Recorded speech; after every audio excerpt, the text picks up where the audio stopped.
नमस्कार, स्वागत है आपका आर्या न्यूज में। मैं हूं आपके साथ सुमन पाल। उत्तर प्रदेश समेत ही 5 राज्यों में होने वाले विधानसभा चुनाव के लिए सियासी घमासान जोरों पर है। तमाम दलों के बड़े नेता अपने अपने तरीके से चुनाव प्रचार में जुटे हैं और वोटरों की ही रिझाने की कोशिश में कर रहे हैं। इसी क्रम में ही प्रधानमंत्री नरेंद्र मोदी आज मतदाताओं पर पहुंचने के लिए ही वर्चुअल माध्यम से सहारा ले रहे हैं और बीजेपी ने ही इसे जन चौपाल का नाम भी दे दिया है। आपको बता दें कि पीएम मोदी आज दोपहर 1:30 बजे ही उत्तर प्रदेश के मथुरा, आगरा और बुलंदशहर के ही वोटरों को वर्चुअल माध्यम से संबोधित करेंगे। इसके बाद शाम 5:30 पर ही पीएम गोवा के उत्तरी गोवा के ही जनता के साथ वर्चुअल माध्यम से जन चौपाल करेंगे और ये पीएम मोदी की डिजिटल रैलियों का तीसरा सेट होगा, जिसमें पहला सेट 4 फरवरी को और दूसरा सेट 31 जनवरी को आयोजित किया गया था। आपको बता दें कि वहीं पश्चिमी उत्तर प्रदेश में ही पहले चरण के चुनाव से पहले बीजेपी चुनाव प्रचार में कोई कसर नहीं छोड़ना चाहती। इसी क्रम में अपनी मजबूत चुनावी पकड़ बनाने के उद्देश्य से केंद्रीय गृह मंत्री अमित शाह आज बागपत के ही पाबला गांव में सुबह 11 बजे बीजेपी के चुनावी जनसभा को संबोधित करेंगे। पाबला गांव में ही हेलीपैड तैयार कराया गया है और अमित शाह आज अमरोहा में भी चुनाव प्रचार करेंगे। आपको बता दें कि शाह अमरोहा के गजरोला पहुंचेंगे और गृह मंत्री अमित शाह आज को गजरोला के ही रामाबाई डिग्री कॉलेज के ही मैदान में दोपहर 12:30 बजे चुनावी सभा को संबोधित करेंगे। चुनाव में जीत हासिल करने के उद्देश्य से ही बीजेपी के बड़े नेता वेस्ट यूपी में ही चुनाव प्रचार में लगे हुए हैं और पहले चरण में ही जिले के तीनों 20 क्षेत्रों में ही छपरोली, बड़ौत और बागपत में ही 10 फरवरी को चुनाव है। बीजेपी जिला अध्यक्ष सुरजपाल सिंह ने बताया है कि गृह मंत्री अमित शाह की जनसभा की पूरी तैयारी कर ली गई है।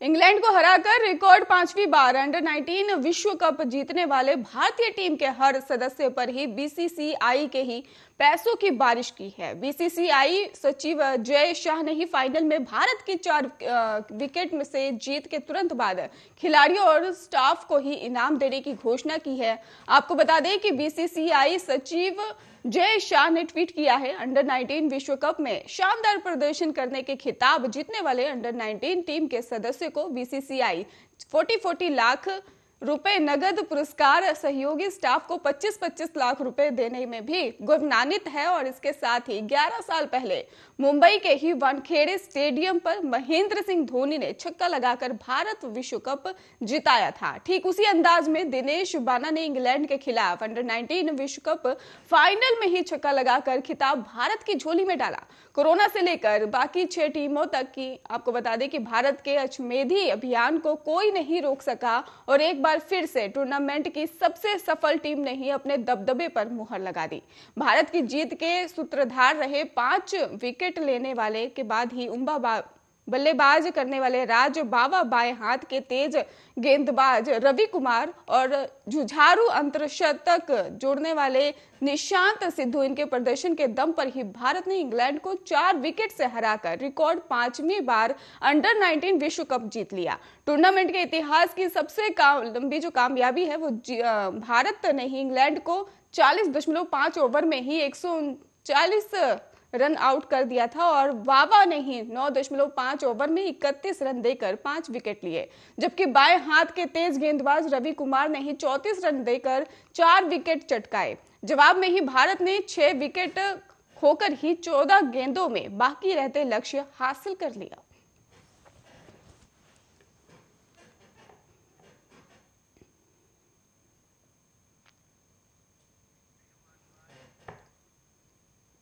वहीं मुंबई के अस्पताल में भर्ती स्वर कोकिला लता मंगेशकर के अच्छे स्वास्थ्य के लिए प्रार्थनाओं का दौर लगातार जारी है। बीती देर रात तक उनका हालचाल जानने वालों का अस्पताल में आना जाना लगा रहा और अब अच्छी खबर यह है कि उनकी सेहत में सुधार है और फैंस उम्मीद कर रहे हैं कि वो जल्द से जल्द ठीक होकर अस्पताल से वापस लौट जाएं और अपनी आवाज से कई पीढ़ियों के दिलों पर राज करने वाली गायिका भारत रत्न लता मंगेशकर की तबीयत में सुधार की खबर ने सभी चाहने वालों को राहत दी है। लता जी की बहन, आपको बता दें कि गायिका आशा भोसले ने कहा है कि लता मंगेशकर की तबीयत में सुधार है और 8 जनवरी को लता मंगेशकर को कोविड पॉजिटिव पाया गया था। सावधानी बरतते हुए ही लता को मुंबई के ब्रीच कैंडी अस्पताल में भर्ती करवाया गया और वो 92 साल की हैं। पिछले 29 दिन से मुंबई के ब्रीच कैंडी अस्पताल में ही हैं और जहां उनका इलाज चल रहा है। देर रात भी उनका हालचाल जानने के लिए बॉलीवुड हस्तियां पहुंची। श्रद्धा कपूर और पत्नी कोल्हापुर और मधुर भंडारकर समेत ही कई सिनेमा जगत के लोग अस्पताल पहुंचे और उनसे अच्छे स्वास्थ्य की कामना की। केंद्रीय मंत्री पीयूष गोयल ने भी हॉस्पिटल जाकर उनकी सेहत की जानकारी ली और उनके परिवार को प्रधानमंत्री नरेंद्र मोदी का संदेश दिया। लता मंगेशकर की तबीयत बिगड़ने के बाद मुंबई के ही ब्रीच कैंडी हॉस्पिटल की सुरक्षा व्यवस्था भी बढ़ा दी गई है। अस्पताल के बाहर पुलिस बंदोबस्त है। उनकी हालत बिगड़ने की खबर आने के बाद एमएनएस प्रमुख राज ठाकरे भी ब्रीच कैंडी अस्पताल पहुंचे और करीब 1.5 घंटे वहां रहने के बाद वापस लौट गए।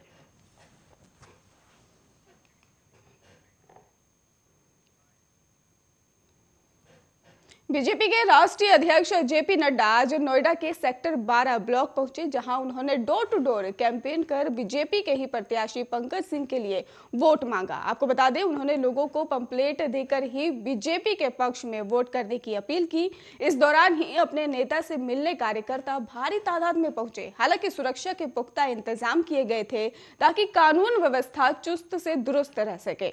और नोएडा से ही बीजेपी के प्रत्याशी पंकज सिंह देश के ही रक्षा मंत्री राजनाथ सिंह के बेटे हैं और दूसरी बार नोएडा से ही विधानसभा चुनाव लड़ रहे हैं। आपको बताते चले कि 2012 में नए परिसीमन के तहत ही नोएडा विधानसभा बनी और पहले यहां पूरा क्षेत्र दादरी विधानसभा में आता था। नए परिसीमन में ही बनी नोएडा विधानसभा से ही पहले विधायक डॉक्टर महेश शर्मा चुने गए थे, जो बीजेपी के टिकट पर ही चुनाव लड़े थे। 2017 में ही बीजेपी ने उस वक्त के मौजूदा गृह मंत्री राजनाथ सिंह के बेटे पंकज सिंह को ही चुनाव मैदान में उतार दिया। पंकज सिंह के ही अब तक की सभी जीत का रिकॉर्ड तोड़ते हुए नोएडा विधानसभा से 2017 में ऐतिहासिक जीत हासिल की और यही वजह है कि बीजेपी ने दोबारा उन पर भरोसा जताते हुए नोएडा से उन्हें प्रत्याशी के तौर पर उतारा है। पंकज सिंह आज डोर टू डोर जनसंपर्क जो है वो करके ही अपने पक्ष में वोट करने की अपील करने नोएडा के ही सेक्टर 12 ब्लॉक पहुंचे और उनके साथ बीजेपी के राष्ट्रीय अध्यक्ष जेपी नड्डा भी मौजूद थे। इससे सुरक्षा के पुख्ता इंतजाम पहले से ही किए गए थे। घर घर जनसंपर्क कर जेपी नड्डा ने ही पंकज सिंह के लिए वोट मांगा और लोगों को भरोसा दिलाया कि बीजेपी में उनका हित सुरक्षित है।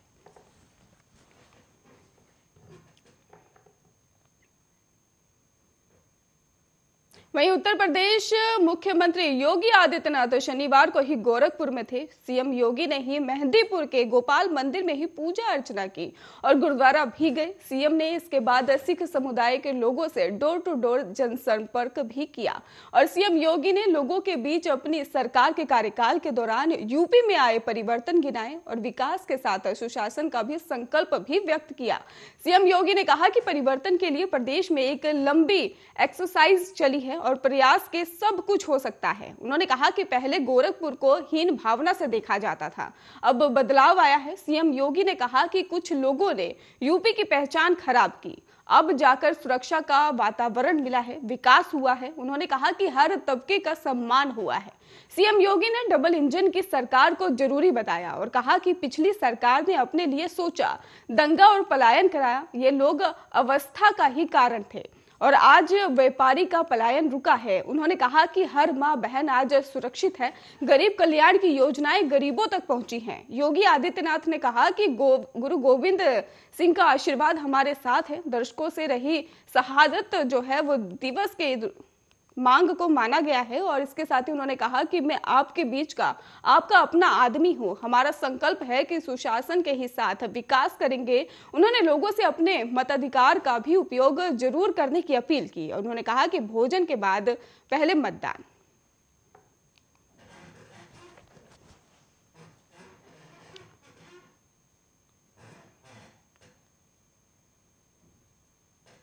वहीं उत्तर प्रदेश विधानसभा चुनाव के लिए बहुजन समाज पार्टी ने उम्मीदवारों की एक और सूची जारी कर दी है। बसपा ने 54 सीटों पर अपने उम्मीदवार घोषित किए हैं। बसपा ने मुख्यमंत्री योगी आदित्यनाथ के खिलाफ भी खवाजा शमदुद्दीन को भी उम्मीदवार घोषित किया है। खवाजा गोरखपुर शहर सीट पर ही सीएम योगी को चुनौती देंगे। बसपा की इस लिस्ट में ही गोरखपुर के साथ ही कुशीनगर, देवरिया, बलिया, अंबेडकर नगर, बलरामपुर, सिद्धार्थनगर और बस्ती जिले की विधानसभा सीटों पर उम्मीदवारों के नाम का ऐलान किया गया है। और आपको बता दें कि बसपा ने ही संत कबीर नगर, महाराजगंज और बलिया जिले की सीटों के लिए भी उम्मीदवारों का ऐलान कर दिया है। और बसपा ने ही अंबेडकर नगर जिले की ही कटहेरी सीट से प्रतीक पांडे और टांडा सीट से ही शबाना खातून को ही चुनाव मैदान में उतारा है।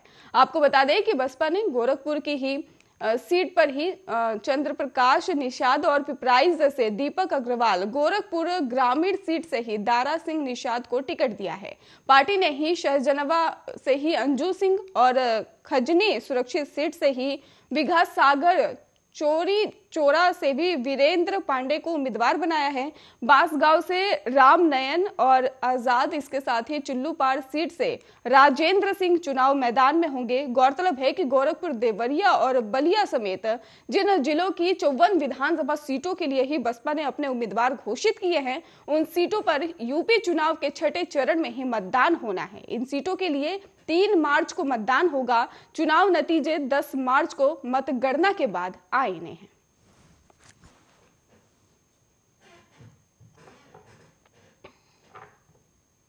यूपी और पंजाब समेत 5 राज्यों में विधानसभा चुनाव के बीच मायावती की पार्टी बहुजन समाज पार्टी के सांसद मलूक नागर ने लोकसभा में कहा कि प्रधानमंत्री नरेंद्र मोदी इतने सूक्ष्म स्तर पर जाकर काम कर रहे हैं कि उनकी कोई काट नहीं है। ऐसा माहौल बन रहा लगता है कि इस सरकार में दलितों और पिछड़ों को न्याय मिलेगा। नागर ने राष्ट्रपति के अभिभाषण पर धन्यवाद प्रस्ताव पर ही चर्चा में भाग लेते हुए कहा कि अभिभाषण में दलितों और कमजोरों, गरीबों और पिछड़ों के लिए बहुत चीजों को हो सकती हैं, और लेकिन अगर ऐसा नहीं होता तो मैं मानता हूं कि इसके लिए जिम्मेदार हम लोग हैं, विपक्ष के लोग हैं। विपक्ष अपनी जिम्मेदारी नहीं निभा पा रहे और इसलिए ये लोग इतने हावी हो गए हैं, जो चाहते हैं कि कर पाते हैं। उन्होंने कहा कि देश में पिछले 70 साल से दलितों और पिछड़ों के साथ अन्याय होता रहा है, लेकिन अब जाकर लगता है कि ऐसा माहौल बना है कि पिछड़ों और दलितों को न्याय मिलने वाला है, क्योंकि इसी सदन में आकर प्रधानमंत्री बोलते हैं कि इतने दलित मंत्री हैं और इतने पिछड़ों को मंत्री बनाया गया है। प्रधानमंत्री सोच देखकर ही गरीबों और कमजोरों के लिए ही न्याय की उम्मीद जगी है। और नागर ने जम्मू कश्मीर में गुज्जर और बकरवाल समुदाय की परेशानियों का जिक्र करते हुए कहा कि सरकार और उपराज्यपाल की सोच तो अच्छी है, लेकिन पिछले 70 साल से वहां के अधिकारियों की मानसिकता इतनी खराब है कि पिछड़ों को न्याय नहीं मिल पा रहा। उन्होंने इस समुदाय की बस्तियों को राजस्व गांव घोषित करने की मांग केंद्र से की है।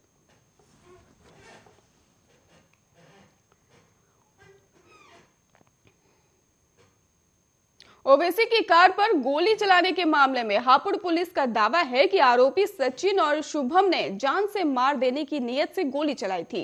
एसपी ने आपको बता दें कि जानकारी दी है कि आरोपियों ने पूछताछ में बयान दिया कि दोनों ने ओवैसी को जान से मारने के मकसद से गोली चलाई थी। हालांकि भागते हुए गोली चलाने के चलते गोली कार के निचले हिस्सों पर ही जा लगी। ओवैसी का फायरिंग के मामले में ही पकड़े गए आरोपी सचिन का कबूलनामा सामने आ गया है। सचिन ने पुलिस को बताया है कि उसने ओवैसी की पार्टी के प्रत्याशी से नजदीकी बनाई, जिसके बाद सबसे पहले मेरठ और फिर किठौर की रैली में ओवैसी की हत्या करने की कोशिश की, लेकिन भीड़ ज्यादा होने के चलते वो उस दौरान सफल नहीं हो सके, जिसके बाद उन्होंने टोल प्लाजा पर हमला किया। और सचिन ने बताया कि ओवैसी ने पहली गोली चलाते हुए देख लिया था, जिस कारण वो कार में अंदर नीचे छिप गया, इसलिए उन्होंने कार के नीचे गोली चलाई। सचिन ने बताया कि उन्हें लगा कि वो मर गया तो हम भाग गए और पुलिस के मुताबिक 5 के दौरान ही आपको बता दें कि जांच के दौरान ही ये खुलासा हुआ कि सचिन ने मेरठ के रहने वाले आलिम नाम के शख्स से पिस्टल भी ली थी। और पुलिस का कहना है कि आलिम को इनके इरादे की जानकारी नहीं थी, ये क्यों पिस्टल लेकर जा रहे हैं। और पुलिस के मुताबिक जांच में इस बात का खुलासा हुआ है कि हमलावरों ने उसी पिस्टल से ओवैसी के काफिले पर फायरिंग की थी, जो आलिम से ली गई थी। पुलिस ने हथियार मुहैया कराने के मामले में आलिम को हिरासत में ले लिया है।